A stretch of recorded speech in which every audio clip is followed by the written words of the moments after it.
Hello everyone, I welcome you all to the new lecture of relations and functions. और जैसा बच्चों आपको पता है कि लेक्चर 1 में हमने एक इंट्रोडक्शन देखा था कि रिलेशन होता क्या है, कार्टेशियन प्रोडक्ट क्या होता है और किस तरीके से सेट हम डिफाइन करते हैं।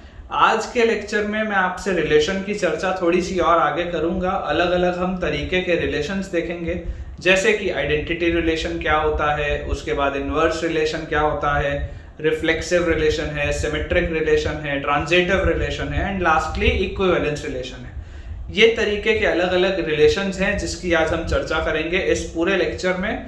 और आज हमारा एम ये रहेगा कि हम आज के लेक्चर के एंड होते तक रिलेशन की जितनी भी कहानी है उसको हम खत्म कर दें, सो दैट कि हम प्रॉपरली अगले लेक्चर से फंक्शंस की तैयारी स्टार्ट कर पाए। So without wasting any time let us start with relations. तो जैसा हमारे सामने बेटा लिखा हुआ है इनवर्स ऑफ अ रिलेशन, पहला पार्ट है इनवर्स ऑफ अ रिलेशन। तो इनवर्स ऑफ अ रिलेशन क्या होता है? अगर एक रिलेशन आर, लास्ट लेक्चर में हमने देखा है आर से रिलेशन होता है। If R is a relation defined from set A to set B then R inverse. ये जो बेटा मैंने लिखा है R to the power -1, this is called inverse, R inverse. तो R inverse is a relation defined from B to A. तो अगर मैं ये बोलता हूं कि सेट ए और सेट बी को रिलेट करने वाला जो इंफॉर्मेशन आर है, तो अगर मुझे सेट बी को सेट ए से रिलेट करना हो तो रिलेशन जो होगा वो आर इनवर्स होगा। ठीक है।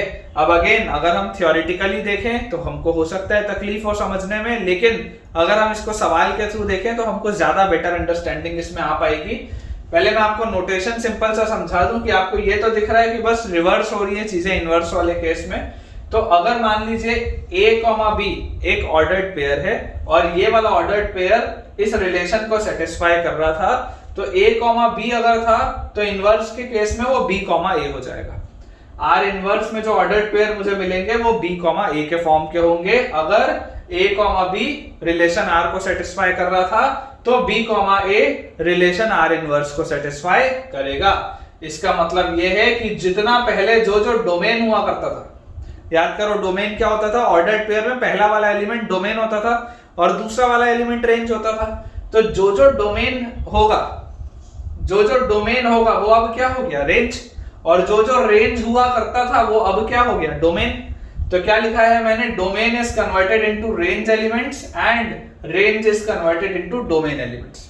ठीक है, बहुत आसान सा है बेटा, बहुत आसान सा है। थियोरिटिकली आप सिर्फ इसे नोट डाउन करते चलिए, लेकिन हम जैसे जैसे सवालों को बनाएंगे आई एम 100% श्योर कि आपकी अंडरस्टैंडिंग और बेहतर होती जाएगी।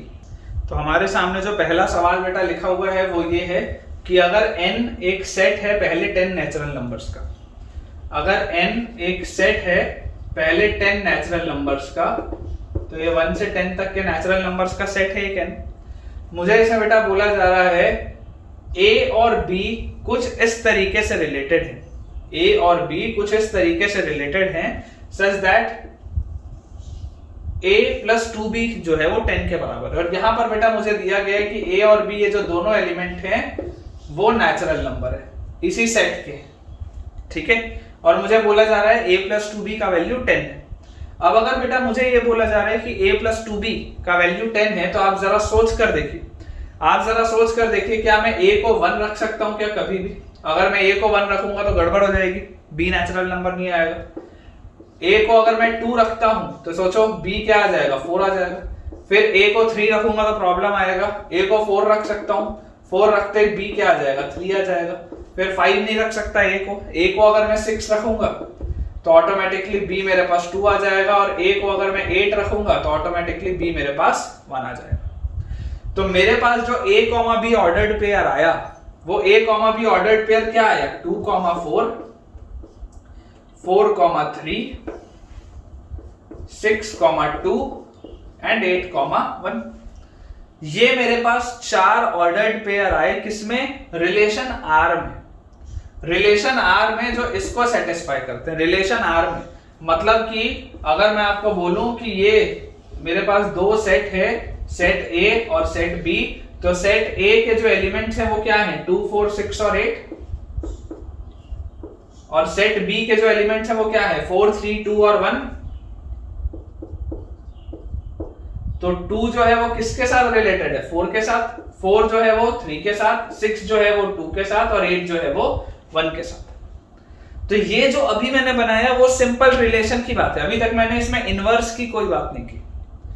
लेकिन अगर मान लीजिए इसी सवाल में मैं आपको बोल देता बेटा इसका मुझे आप इनवर्स रिलेशन बताओ, आर इनवर्स बताओ, तो आर इनवर्स में हमने अभी अभी क्या पढ़ा है? हमने अभी अभी आर इनवर्स में पढ़ा है कि अगर रिलेशन इस फॉर्मेट में मेरे पास दिया हुआ है 4 ऑर्डर्ड पेयर, तो आर इनवर्स जो होगा उसमें डोमेन वाली चीज रेंज में कन्वर्ट हो जाएगी और रेंज वाली चीज डोमेन में कन्वर्ट हो जाएगी।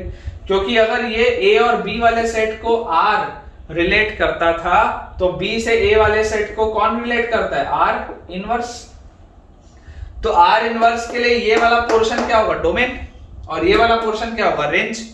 तो अगर मैं इनवर्स प्ले करूं तो आप सोच के देखिए, जो 2,4 है ये 4,2 हो जाएगा, ये 4,3 है ये 3,4 हो जाएगा, 6,2 जो है वो 2,6 हो जाएगा और 8,1 जो है वो 1,8 हो जाएगा। ये मेरा आंसर आएगा बेटा, ये 4 ऑर्डर्ड पेयर आएंगे रिलेशन आर इनवर्स में।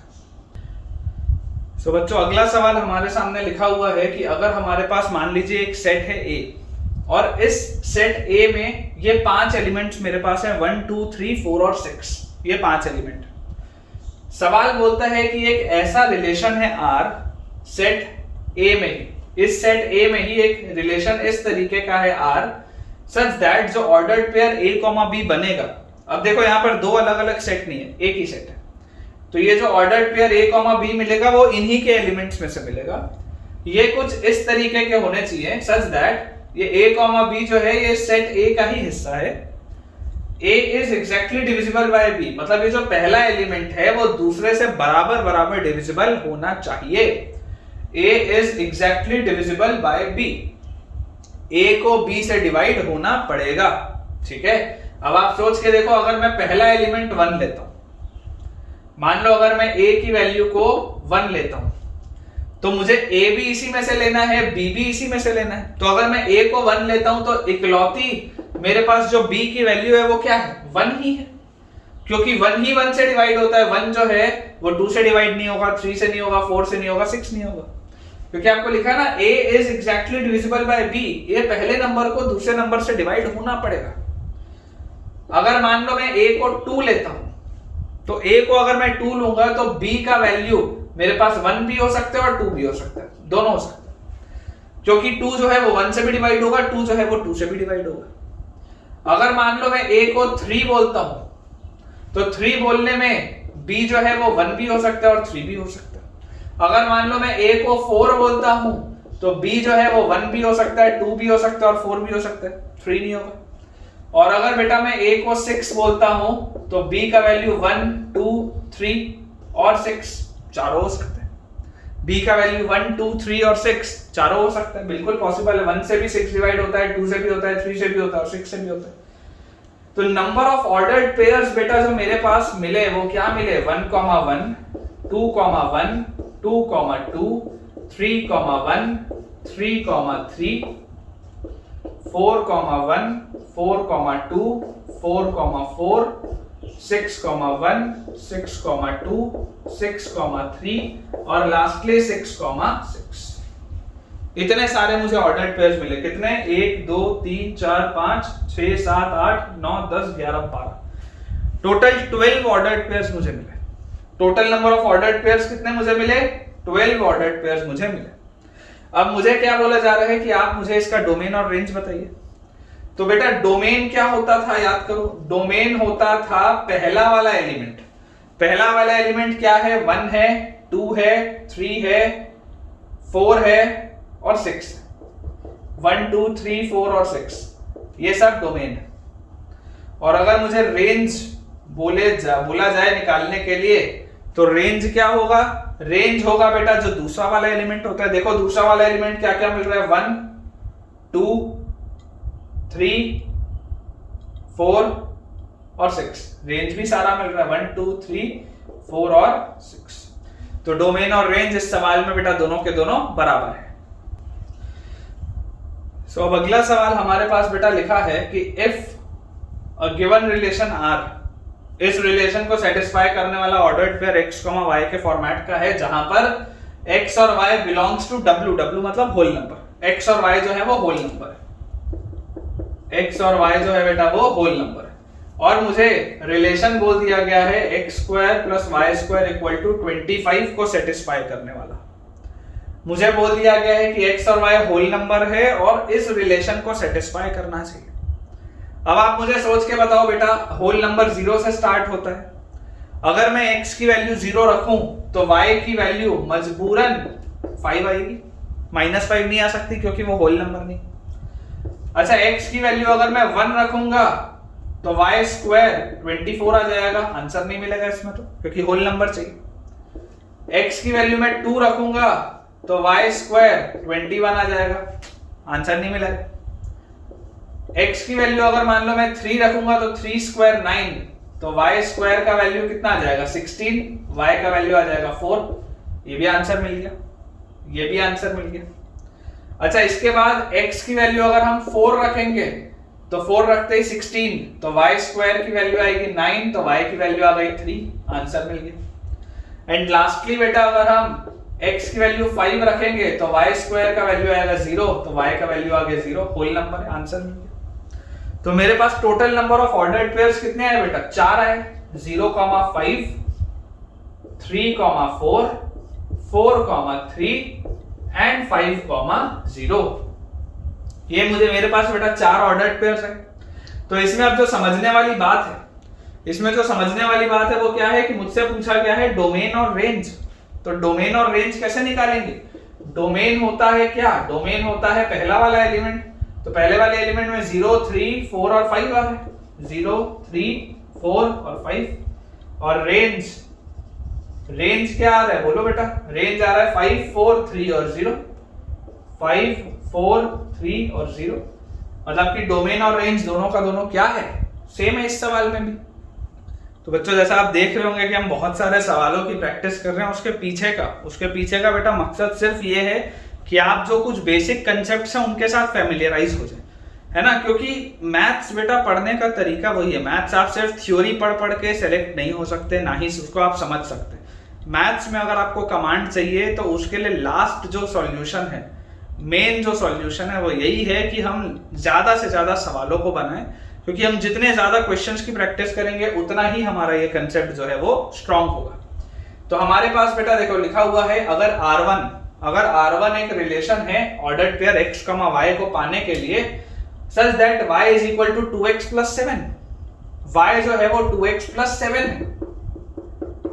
बढ़िया से एक रिलेशन मुझे दिया हुआ है, y जो है वो 2x प्लस 7 है। मेरे प्रीवियस नॉलेज से मैं जानता हूं ये एक स्ट्रेट लाइन का इक्वेशन है, हमने कॉनिक सेक्शन में पढ़ा है कोऑर्डिनेट ज्योमेट्री में, y equal to mx plus c का फॉर्मेट है। यहां पर लिखा हुआ है where x is greater than equal to -5 and less than equal to 5, find the domain and range of R1। अब इसका मतलब क्या है, देखो अगर x का वैल्यू बेटा 5 और -5 के बीच में है तो जरा सोच के देखो 2x का वैल्यू कहां होगा।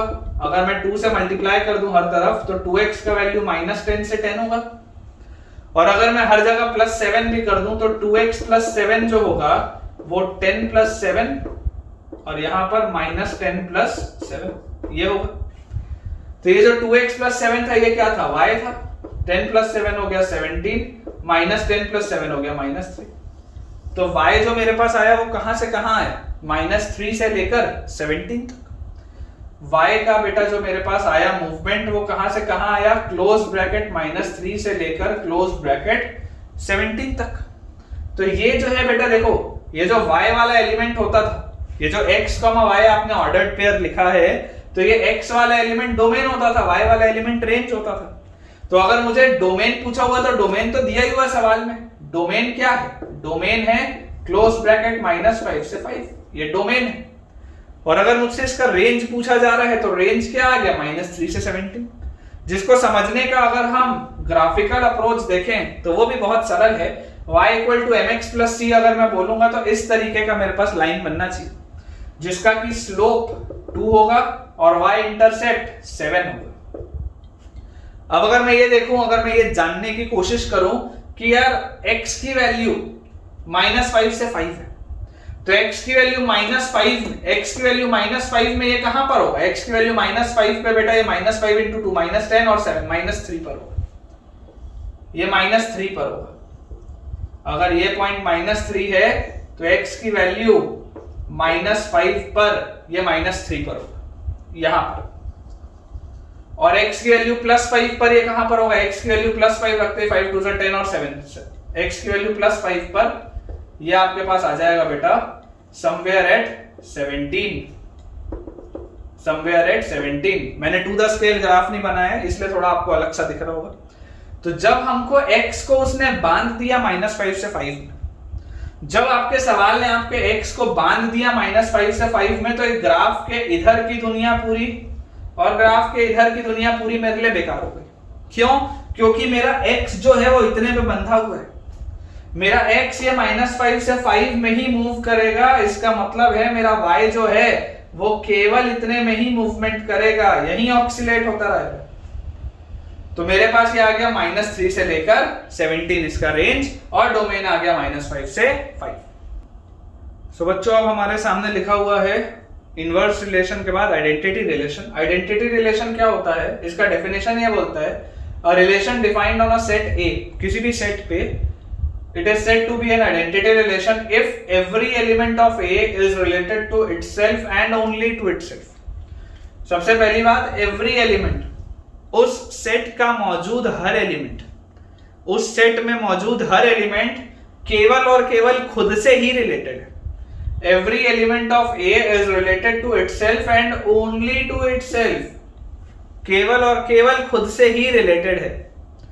अगर हम डेफिनेशन बोलेंगे तो बहुत ज्यादा समझ में नहीं आएगा, लेकिन मैं अगर आपको सवाल के थ्रू बोलूं तो आपको समझ में आएगा। देखो मैं आपको क्वेश्चन बताता हूं। मान लीजिए मैं एक रिलेशन है जिसको डिफाइन करता हूं फॉर नेचुरल नंबर्स। मान लो मैं एक रिलेशन है जिसको डिफाइन करता हूं फॉर नेचुरल नंबर्स, ठीक है। और इस तरीके से मैं ए रिलेशन बी को इस तरीके से मैं डिफाइन करता हूं सच दैट ए और बी बराबर है। मान लो मैंने ये बोल दिया ए और बी बराबर है, और ये जो a, b है ये किसके लिए डिफाइंड है? नेचुरल नंबर्स के लिए। किसके लिए है? नेचुरल नंबर्स के लिए। अब अगर मान लो ये मैंने आपको सवाल बोला कि a और b में कैसा रिलेशन है कि वो दोनों एक दूसरे के बराबर होने चाहिए, तो नेचुरल नंबर्स का सेट क्या होता है बेटा? आप मुझे बताओ। नेचुरल नंबर्स का जो सेट होता है वो 1 2 3 4 और ऐसे नेवर एंडिंग होता है। अगर मैं इन जनरल बोल दिया कि सारे के सारे नेचुरल नंबर्स के लिए, तो नेवर एंडिंग होता है। अब अगर मैं बोलता हूं कि a और b जो है ये a और b इसी सेट का हिस्सा है, ये a और b इसी सेट का हिस्सा है, और उनमें रिलेशन ये है कि a और b दोनों बराबर है।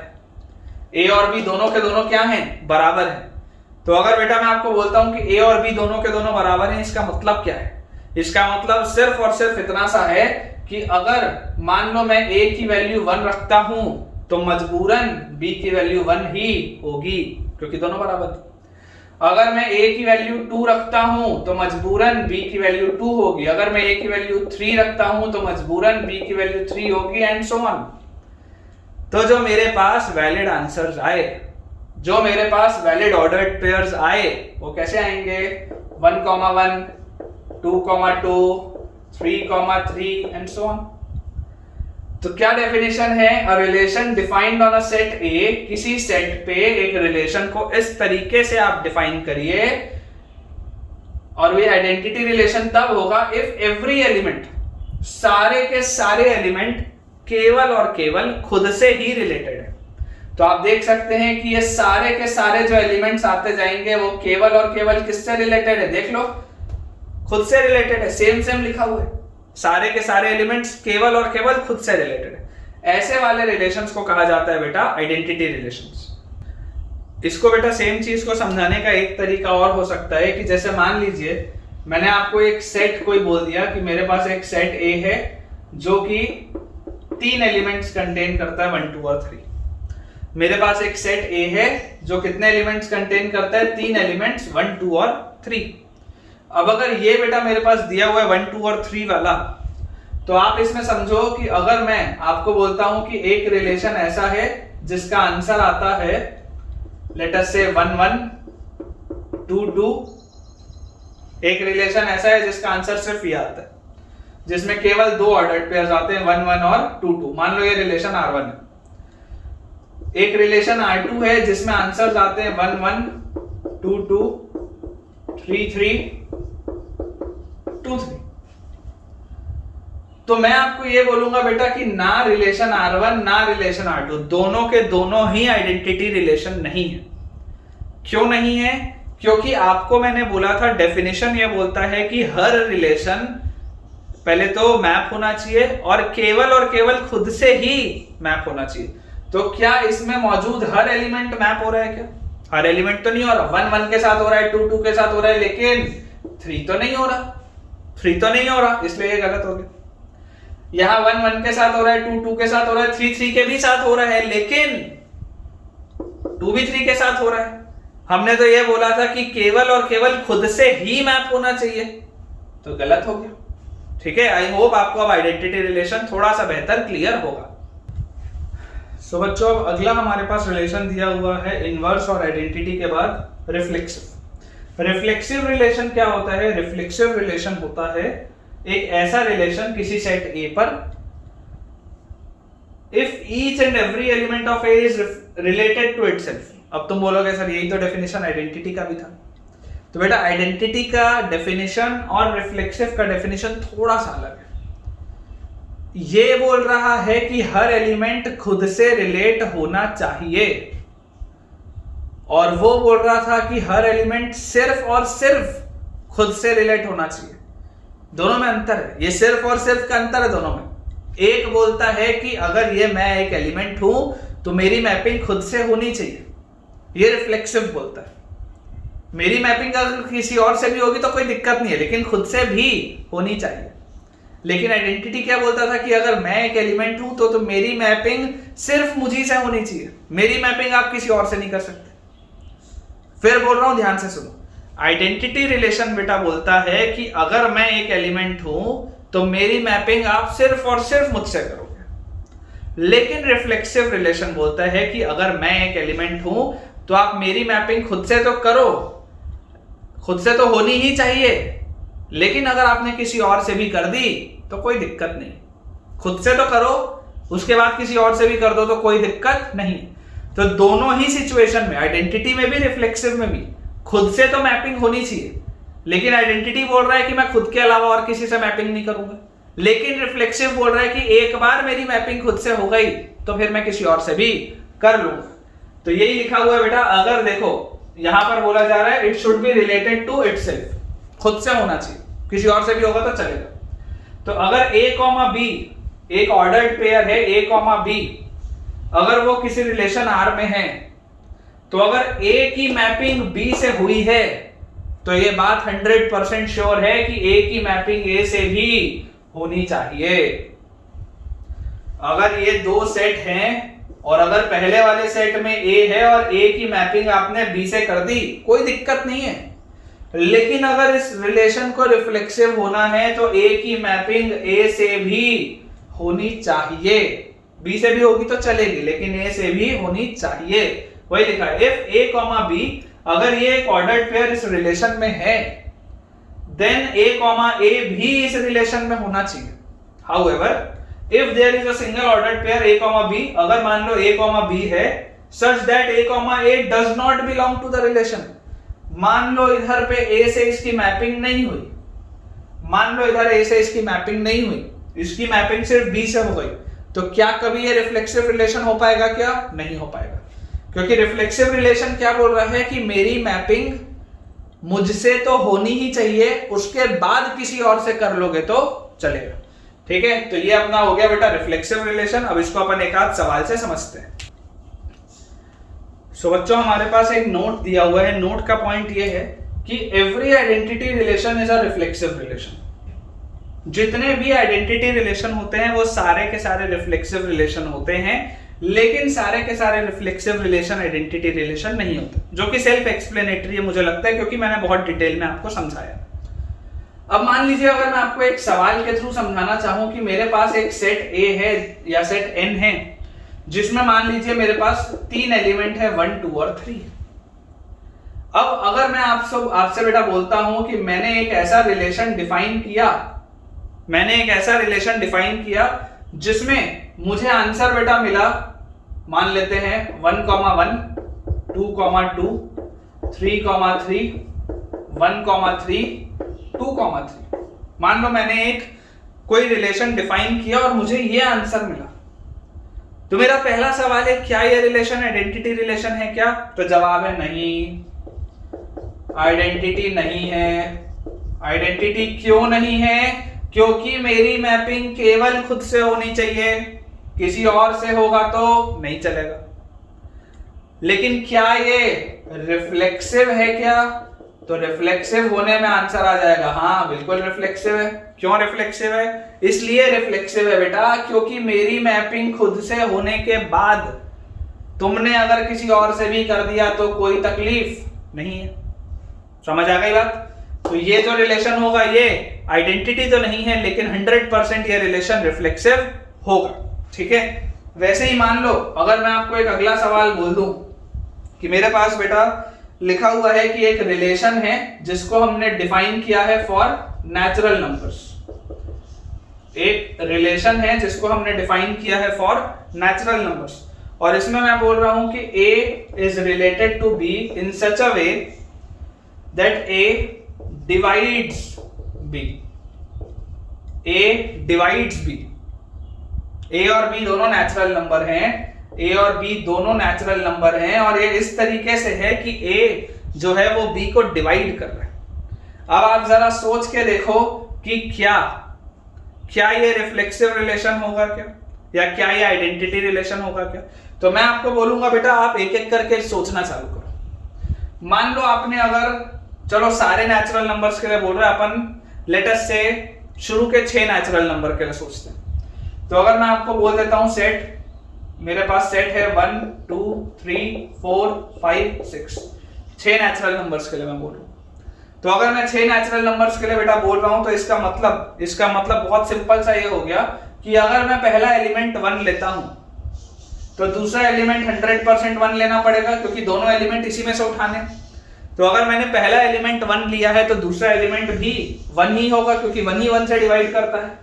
अब मान लो मैं पहला एलिमेंट 2 लेता हूं, तो पहला एलिमेंट 2 लेने पर दूसरा एलिमेंट 1 भी हो सकता है। एक सेकेंड, A डिवाइड्स B लिखा है ना, अगर A डिवाइड्स B लिखा है तो 2 के साथ 2 आएगा, 2 के साथ 2 आएगा। यहां 1 अगर मैंने लिया है तो A डिवाइड्स B लिखा था तो 1 के साथ तो 1 2 भी आएगा, 1 3 भी आएगा, 1 4 भी आएगा, 1 5 भी आएगा और 1 6 भी आएगा। देख लो सवाल है, क्योंकि ये जो A है, A डिवाइड्स B बोलने का मतलब है कि A तो इन 6 को डिवाइड कर रहा है।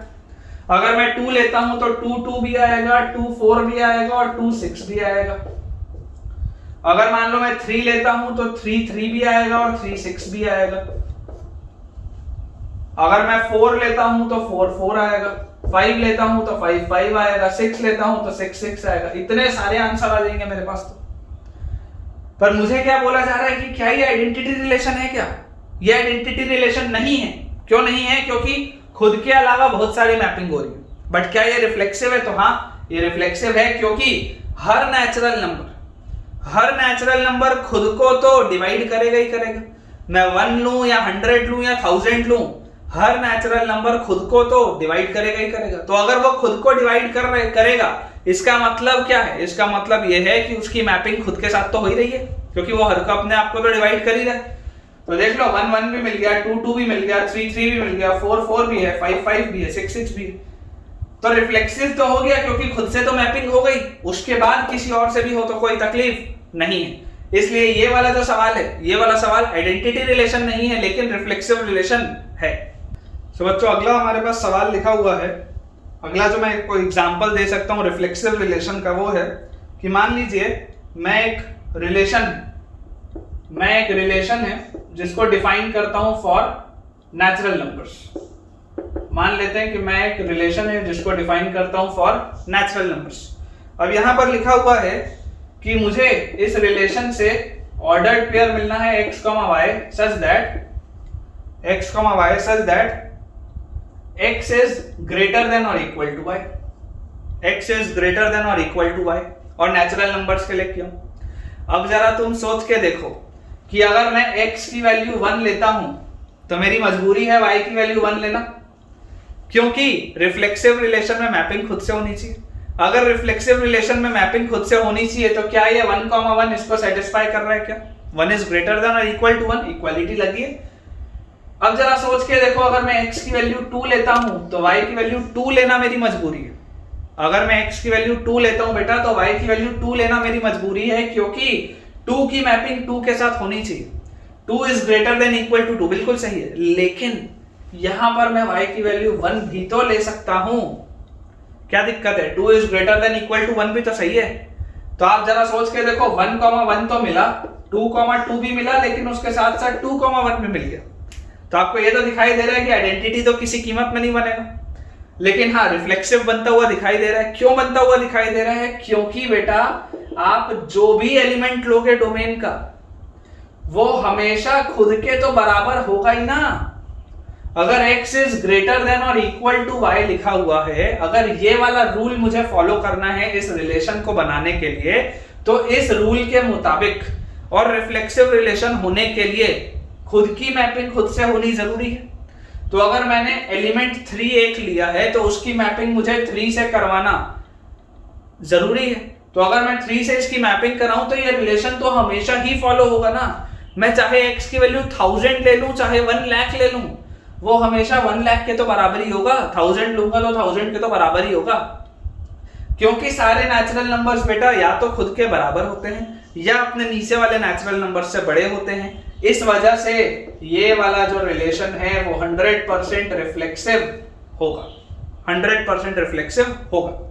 सिमिलरली मान लो अगर हम एक क्वेश्चन और देखें, मान लो अगर हम एक बेटा क्वेश्चन और देखें, इसमें क्वेश्चन लिखा हुआ है कि एक सेट है L of all the lines in a plane. मान लो एक सेट है L जो बहुत सारी लाइंस है प्लेन में, उसका सेट है। एक सेट है L जिसे बहुत सारी लाइंस है प्लेन में। एक प्लेन होता है, ऐसा एक प्लेन होता है, इस प्लेन में मौजूद बहुत सारी ऐसी लाइंस, इनफाइनाइट लाइंस हैं एक प्लेन के ऊपर, ठीक है। अब इसमें मुझे बेटा जो रिलेशन बोला जा रहा है, रिलेशन मुझे इस तरीके से डिफाइन करना है ताकि ये जो L1 L2 दो कोई भी लाइन, जैसे हम a, b या x, y लिखते हैं, वैसे जैसे ये L1 L2 है, it is such that L1 is parallel to L2, it is such that L1 is parallel to L2, कि ये दो लाइंस पैरेलल होनी चाहिए। रिलेशन ऐसा है कि ये दो लाइंस पैरेलल होनी चाहिए। अब आप जरा सोच के देखो बेटा कि अगर मैं कोई भी एक लाइन उठाऊं, मान लो मैंने ये वाली लाइन उठा ली जिसको मैं डार्क कर रहा हूं, मान लो मैंने ये वाली लाइन उठा ली, तो अगर बेटा मैं ये वाली लाइन उठाऊंगा, इसका मतलब क्या है? अगर मैं ये वाली लाइन को उठा रहा हूं तो इसका सिर्फ और सिर्फ एक मतलब है कि अगर इसे रिफ्लेक्सिव होना है तो रिफ्लेक्सिव होने के लिए इसे खुद से पैरेलल होना जरूरी है, खुद की मैपिंग होनी चाहिए। देख लो, अगर x और y था तो x को x के बराबर रखना था ना, दोनों सेम होना चाहिए था। देख लो, दोनों सेम होना चाहिए था। तो अगर मैंने L1 और L2 दो लाइंस बोली हैं तो भैया हर लाइन अपने आप के तो पैरेलल होती ही है, कि अगर ये एक लाइन है और यही दूसरी लाइन भी है तो दोनों पैरेलल भी तो हैं। हर लाइन एक दूसरे के पैरेलल तो होती है, तो ये भी क्या होगा? एक रिफ्लेक्सिव रिलेशन होगा।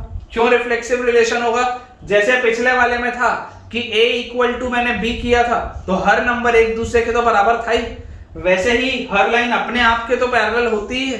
किसी और के भी पैरेलल हो तो बात अलग है, लेकिन खुद के तो पैरेलल होगी ही होगी।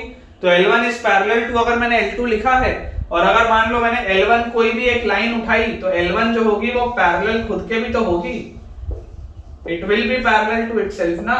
तो अगर it will be parallel to itself तो ऑटोमेटिकली रिफ्लेक्सिव की प्रॉपर्टी आ गई। किसी और के पैरेलल भी हो तो क्या दिक्कत है, खुद के तो पैरेलल है ही।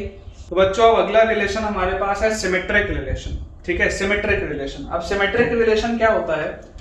अ relation defined on set A is symmetric if, अगर इस रिलेशन में एक ऑर्डर्ड पेयर a, b आया है, अगर इस रिलेशन में एक ऑर्डर्ड पेयर a, b आया है तो इसी रिलेशन में एक ऑर्डर्ड पेयर b, a भी आना चाहिए। अगर इस रिलेशन में एक ऑर्डर्ड पेयर a, b आया है तो इसी रिलेशन में एक ऑर्डर्ड पेयर b, a भी होना चाहिए। मतलब अगर 1, 2 एक ऑर्डर्ड पेयर आपको आंसर में दिख रहा है तो 2, 1 भी दिखना चाहिए।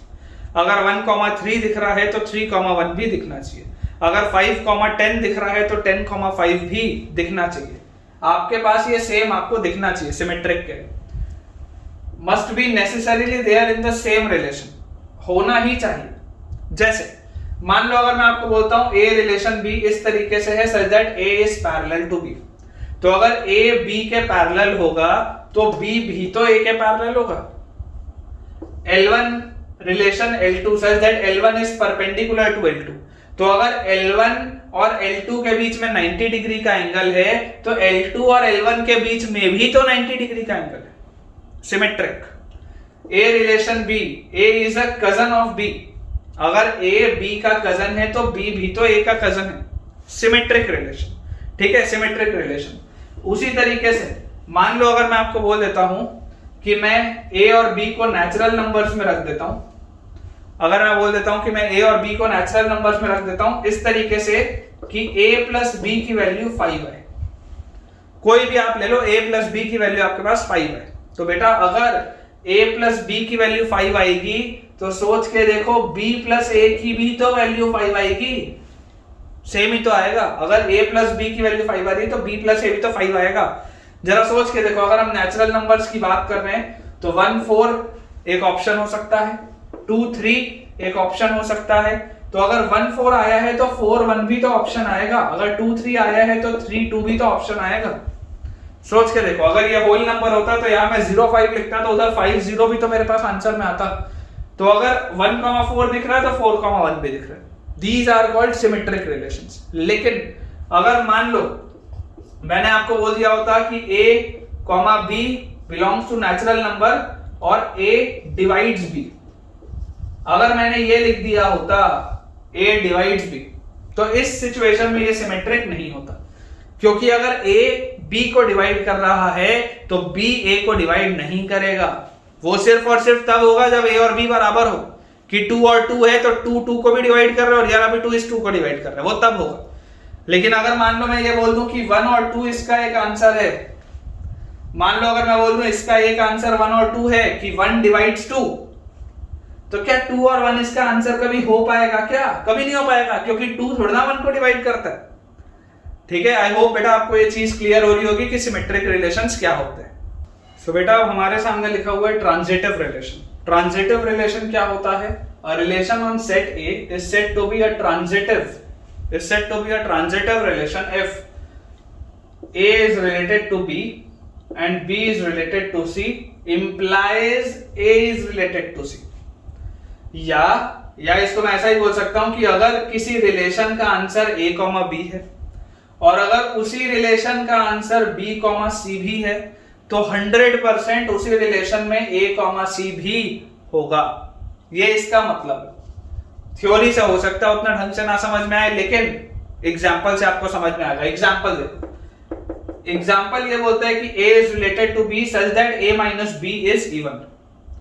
अब मैं आपको बोलता हूं बेटा कि आप तो ऐसा करो कि अगर A minus B इवन है, ठीक है, A और B ऑर्डर्ड पेयर था, A और B ऑर्डर्ड पेयर था और A minus B इवन है।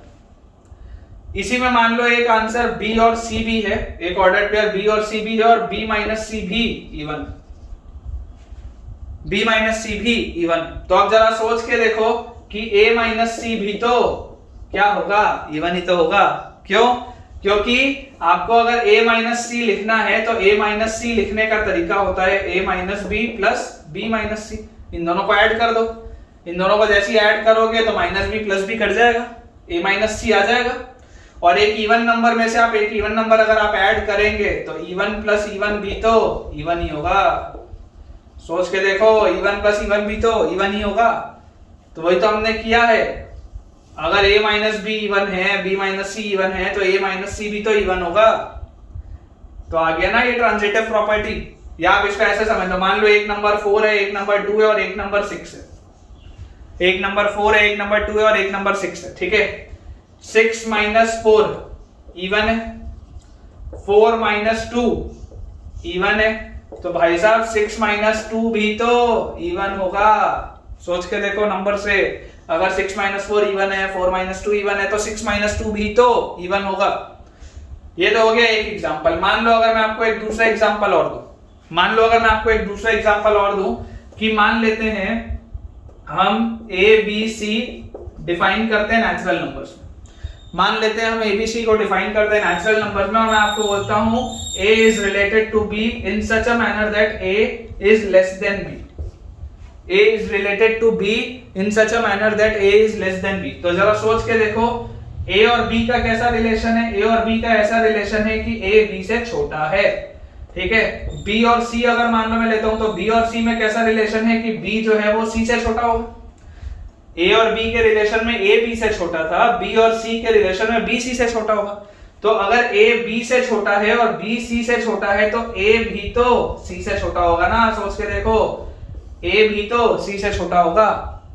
भैया अगर c सबसे बड़ा आ रहा है तो c से तो मतलब छोटा ही होगा ना a। तो ये होता है ट्रांजिटिव रिलेशन, कि अगर एक लाइन दूसरे के पैरेलल है और दूसरी लाइन तीसरे के पैरेलल है, तो पहली भी तो तीसरे के पैरेलल हो जाएगी। It is called transitive relation. So बेटा अब लास्ट रिलेशन हमारे पास है which is called equivalence relation, ठीक है। तो इक्विवेलेंस रिलेशन क्या होता है? इक्विवेलेंस रिलेशन होता है अगर कोई ऐसा मेरे पास रिलेशन हो, अगर मेरे पास कोई ऐसा रिलेशन हो जो रिफ्लेक्सिव भी है, जो सिमेट्रिक भी है और जो ट्रांजिटिव भी है। रिफ्लेक्सिव भी है, सिमेट्रिक भी है, ट्रांजिटिव भी है, जो तीनों रिलेशन हो, वैसे वाले रिलेशंस को कहा जाता है इक्विवेलेंस रिलेशन। जैसे मान लीजिए मैं आपको एक एग्जांपल बेटा देता हूं इक्विवेलेंस रिलेशन का, कि अगर हम एक रिलेशन को डिफाइन करें फॉर नेचुरल नंबर्स, अगर हम एक रिलेशन को डिफाइन करें फॉर नेचुरल नंबर्स और x is related to y such that x equal to y। मान लो मैंने ये रिलेशन आपको बोला फॉलो करवाने के लिए कि x और y बराबर होना चाहिए नेचुरल नंबर्स के लिए। अब आप सोच के देखो कि क्या ये रिफ्लेक्सिव होगा क्या? भाई हर नंबर खुद के तो बराबर होता ही है। अगर मैं x की वैल्यू 1 डालूंगा तो y 1 आ जाएगा, अगर मैं x की वैल्यू 2 डालूंगा तो y 2 आ जाएगा। 100% श्योर है रिफ्लेक्सिव तो होगा ही होगा, आइडेंटिटी रिलेशन है मेरे हिसाब से तो, लेकिन रिफ्लेक्सिव तो है ही है। सिमेट्रिक होगा क्या? सिमेट्रिक के लिए बोलने का मतलब है कि अगर x y के बराबर है तो y भी तो x के बराबर है, अगर x y के बराबर है तो y भी तो x के बराबर है। और इसके बाद अगर हम बात करें ट्रांजिटिव की, तो ट्रांजिटिव का मतलब क्या है कि अगर मान लो x y के बराबर है और y मान लो z के बराबर है, तो x और z भी तो बराबर हो जाएंगे। समझ आ रही है बेटा बात? इसलिए ये जो रिलेशन होगा ये एक इक्विवेलेंस रिलेशन होगा, क्योंकि ये रिफ्लेक्सिव भी है, सिमेट्रिक भी है और ट्रांजिटिव भी है।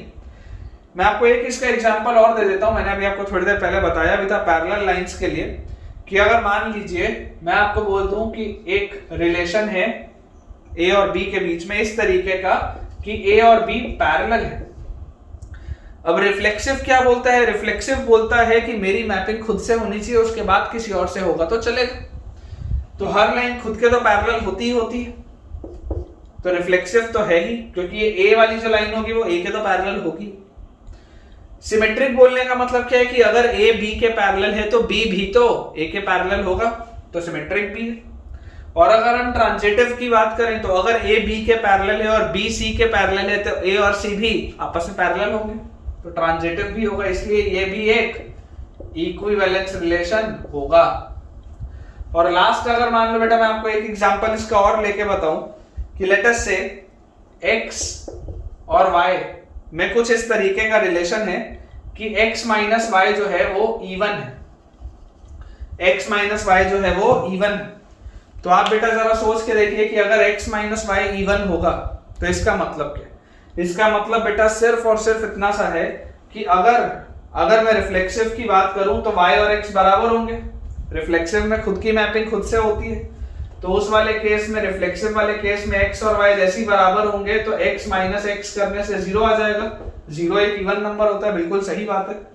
तो ये रिफ्लेक्सिव तो है। सिमेट्रिक अगर मैं बोलूं तो अगर x माइनस वाई इवन है तो y माइनस एक्स भी तो इवन होगा। अगर x माइनस वाई बेटा इवन है तो y माइनस एक्स भी तो इवन ही होगा। अगर ये 2 से डिवाइड हो रहा है तो वो भी तो 2 से डिवाइड होगा। और अगर हम ट्रांजिटिव की बात करें तो मैंने अभी अभी आपको ट्रांजिटिव के एग्जांपल में बताया था कि अगर x माइनस वाई इवन है, अगर y माइनस z इवन है तो 100% x माइनस z भी तो इवन होगा। अभी अभी बताया था आपको। इस वजह से ये वाला भी बेटा जो एग्जांपल है ये भी क्या हो गया, एक इक्विवेलेंस रिलेशन का बेटा ये भी एक एग्जांपल हो जाएगा। ठीक है, तो इसके साथ बेटा मुझे ऐसा लगता है कि हमने काफी हद तक काफी सारी चीजें कर ली है। मैं एक बार फिर भी चेक कर लेता हूं। मेरे हिसाब से बेटा हमने थ्योरेटिकली बेटा रिलेशंस के जितने भी पॉइंट्स थे हमने कवर कर लिए। अब मैं आपसे ये फीडबैक चाहता हूं कि अगर आप ये वीडियो देख रहे हैं तो आप मुझे जरूर इसमें कमेंट से बताइएगा कि क्या आप एक डेडिकेटेड लेक्चर इनके और क्वेश्चन प्रैक्टिस के लिए चाहते हैं या हम फंक्शन स्टार्ट करें, या मैं आपको क्वेश्चंस पोस्ट कर दूं और उसके बाद आप क्वेश्चंस खुद से अटेम्प्ट कर लें और डाउट्स में आप कमेंट में पूछ लें, जो भी आपके डाउट्स होंगे। तो क्या करना है, कैसे करना है, जरूर बेटा आप मुझे कमेंट में बताइएगा, जो भी बच्चे इस वीडियो को देख रहे हैं। आई होप आपका ये 2 लेक्चर पढ़ने के बाद रिलेशंस काफी अच्छे से क्लियर हो चुका होगा। और अब अगले लेक्चर में जैसा भी आप सजेस्ट करेंगे कि रिलेशंस का ही एक लेक्चर डेडिकेट करना है या हमें फंक्शन स्टार्ट करना है, उसके अकॉर्डिंग हम स्टार्ट करेंगे।